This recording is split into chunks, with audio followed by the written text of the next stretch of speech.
In the Show tab, you can determine that the ruler be in your slides or not. Now here I have the ruler. If I delete the tick, as you see the rulers which were on the top and in the left side now are inactive. If you click on grid line option, your slide will be filled by some squares that you can use them to place your objects better in your slides.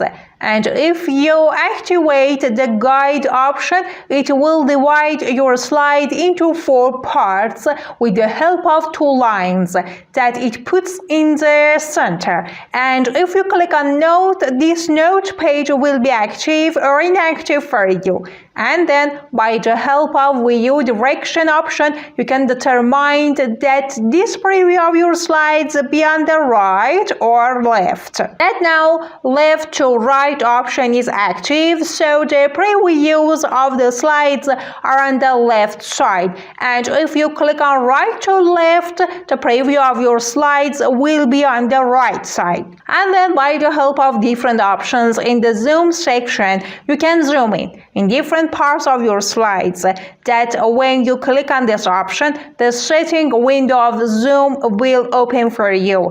And this window can be opened by clicking on this number, which is related to the zoom. For example, you can give a number for each and then click on OK. To zoom in the slides, you can select an object in the slide and then press the Ctrl key on the keyboard. And then by your mouse, you can zoom in and zoom out. And if you select an object in the slide, the zoom function will work just for that object. And then if we want to go back to the fit mode, you can click on this key or click on fit slide to current window 2 times.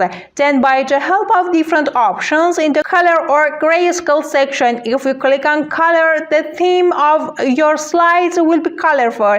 And if you click on grayscale, the theme will be gray. And even by selecting black and white, you can have black and white theme.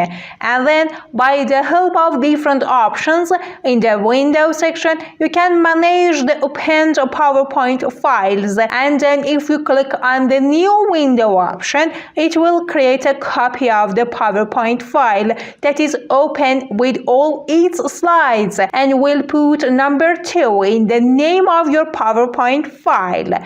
And then by the help of Arrange All option, you can see the open PowerPoint files in your screen in the form of feet. Simultaneously, I can see the 4 PowerPoint files and I can exit this mode by maximizing each one that I want. Or by the help of Cascade option, I can see the 4 open files in the form of waterfall in this way. And the function of Move Split option is that it makes your mouse pointer in the form of 4-way arrows in this way. And you can change the size of each active part by the help of arrow keys.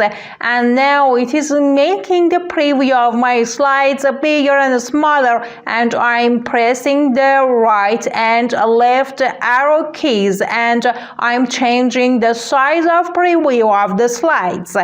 And then by the help of Switch window, you can activate another open PowerPoint file. When you click on Switch window, a menu will be opened for you that shows all the PowerPoint files that are open, and each one you choose, it will be displayed for you. And the last option that is in the View tab is macros, that if you want to use them, you should be expert in program writing language in VBA.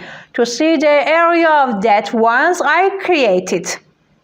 And this is the code writing page with VBA language that is in the PowerPoint, that actually to use this option, you should know how to write a program with VBA language. So I explained the different options of the View tab, and we have studied almost all the tabs, and there is 2 tabs named Add-in and Help that in Add-in section you can see and use all the plugins, and if you are connected to the internet by clicking on the Help option, you can find the answer for your question.